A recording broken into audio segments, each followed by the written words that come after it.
What's up, world? This your boy Tommy, man, and I came to give you guys my thoughts on the most annoying man on television making a reappearance in in Jason Whitlocks, right? So anybody who does not know, I've made a promise I would not talk about Jason Whitlocks because at the end of the day, that's what he wants. That's why he writes what he writes. He realized that if he says things that are stupid, that people will respond to him. Do I think he's a Republican? Hell no. I think he's a profiteer, meaning whatever gives him the most amount of money and the most stability, that's what he's gonna go with. He played football. He used to play football, and I know a lot of those people. If you don't know, like, I don't know what it is about offensive and defensive linemen, but they create the biggest coons. Like, anytime you're on a football team, look for the darkest offensive or defensive lineman. Almost every single time, they're coons. Like, they're always coons. I don't know what it is about. Like, maybe it's because a lot of offensive linemen are white and they hang around each other, so they just become that. But linemen are always like the biggest coons, and they like all their friends are white. Like, their girlfriends are generally white. Like, that is generally the standard when you're a lineman. Whether that's offense or defensive lineman. But defensive linemen generally run the gamut. Offensive linemen are always coons. So it did not surprise me when they told me he was a lineman in college. But anyway, Jason Whitlocks goes on this thing. I really don't give a shit what he said about the women, the women part, because 90% of what Jason Whitlocks says has no context to it. Like, he'll say things like they're universal truths when there's so much nuance to it. It's like, how the hell can anybody be that stupid? That's how Jason Whitlocks is. Like, he sees the world one way, and it's not the way he sees the world, it's the way that he feels will garner the most attention. So he finds the opinion or the way that he can come at it that will cause the most controversy, and that's what he goes with. He's an idiot. Everybody knows Jason Whitlocks is an idiot. All he does is call out black people. He loves to say, well, I just try to give a different perspective. I'm not a friend of victimhood. Well, you're making 7 figures now, so I'm sorry, it's not impressive to me that you're not you don't subscribe to victimhood. You don't have to. You're a millionaire now. So you can choose to just say, well, I just choose to act like racism doesn't exist. Well, that's fine, because you have the resources to make sure racism doesn't affect you negatively. But a lot of other people don't have the resources to make sure racism doesn't affect them negatively, or misogyny doesn't affect them negatively. They can't do that. So he goes on this rant, if you didn't know, and he starts saying the ESPN women are just hired because they're good looking. None of them are good journalists. All the good journalists got fired, like Jamel Hill and all the better ones, which I think is a load of shit. I mean, 90% of you're not a good journalist. 90% of the journalists on television are not good journalists. Why are you singling out women for this specific thing, as if the men on TV are the most enlightened and best people? It's like, if you take out the athletes, half of the journalists don't know a damn thing about the sports they're covering. They just say a bunch of shock value shit like Skip Bayless, and people just tune into it. And like he said, well, they're just good looking. Well, I'm sorry, but at the end of the day, who gives a shit, right? Yes, they happen to be good looking. But there are a lot of journalists on TV who are not good looking. I don't think every journalist that's on television is only there because they're good looking. But he's an idiot. So he's going to say it because he knows it's going to get clicks, and he knows that people are going to get angry. And once people get angry, his fat ass sits back and smiles, because that's what he's doing it for. He's doing it so that people can get angry. And then when people get angry, people start talking about him. He becomes relevant. I wish people would ignore him. And that's pretty much why I did this video. Like, I think people should just ignore him. I think if you just ignore him, he'll write whatever he writes. Majority of people would, all these people that would have never read the bull crap he wrote, now have read it. And that's what he wants. So at the end of the day, he has no shame. You can't shame someone who's 300, 400 pounds and doesn't even care. If you are that big, and you could clearly see he has done nothing to curb how he looks. That's a person who has self-esteem problem. Ain't nobody walking around looking like that on purpose. Who has good self-esteem? That guy, you can't shame somebody like that.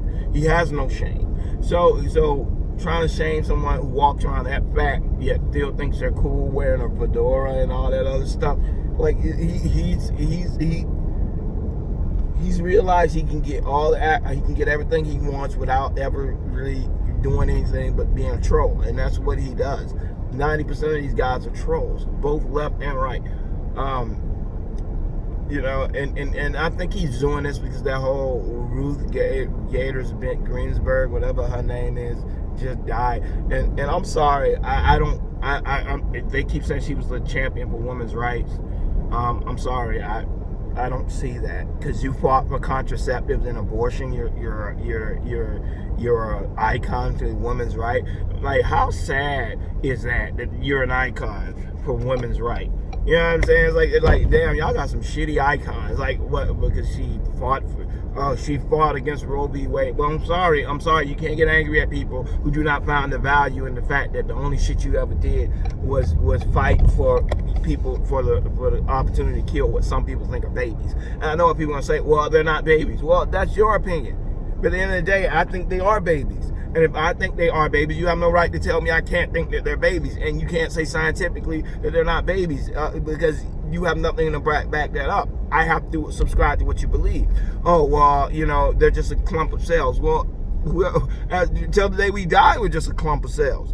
Our bones, our hands, everything is just clumps of cells. So that's bullshit. Like, everything is clumps of cells. That's just a smaller clump of cells. Just like a baby is a smaller clump of cells than a child. A child is a smaller clump of cells than a teenager. A teenager is a smaller clump of cells than an adult.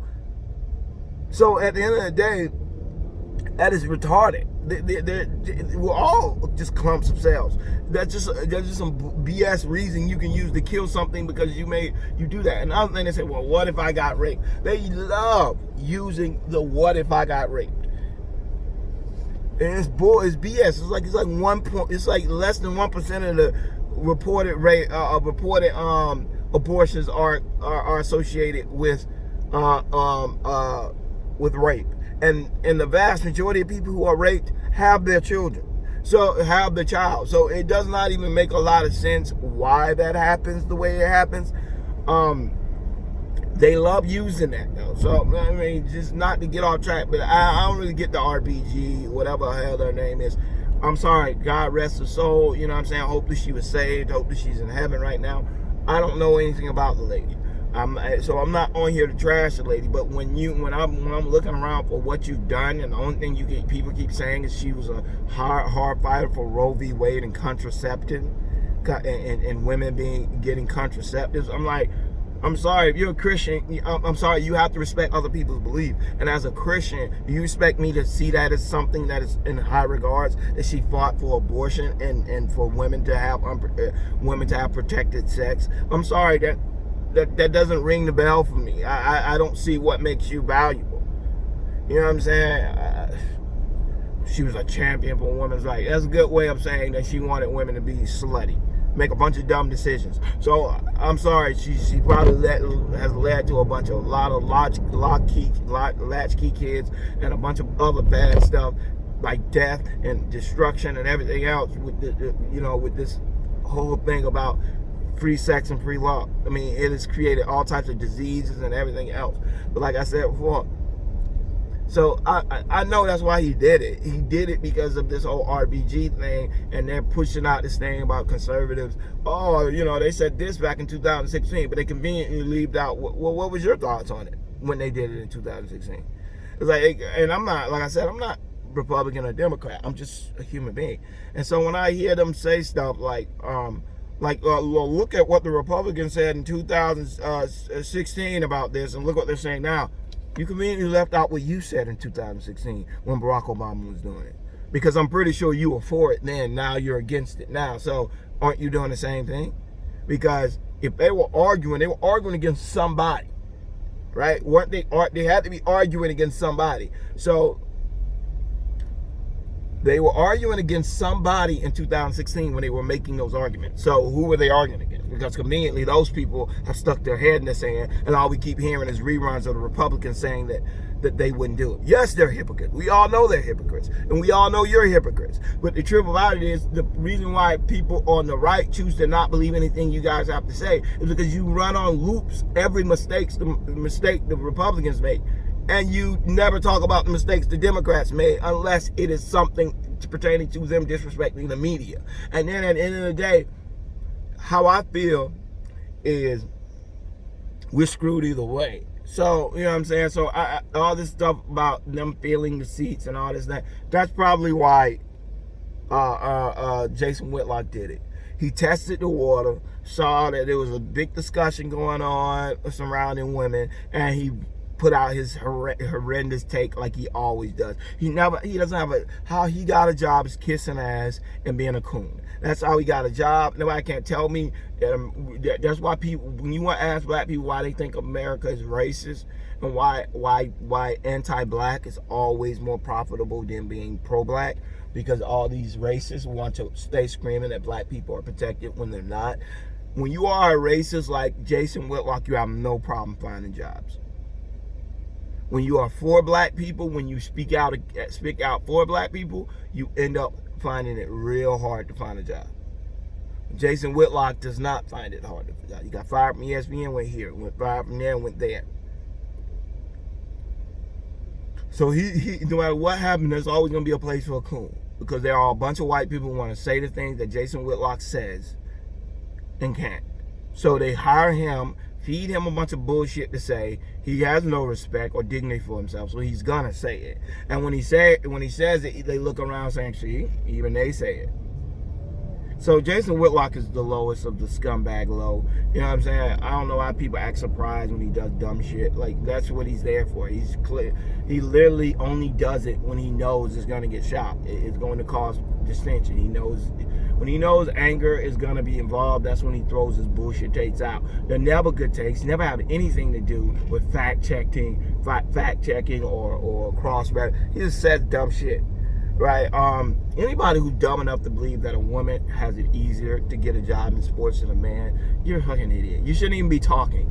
I'm sorry. Yes, there are spots in the business for women, but this is not nowhere. Just because you're a good-looking woman doesn't mean you can just walk in and become a sports reporter. That's just not true.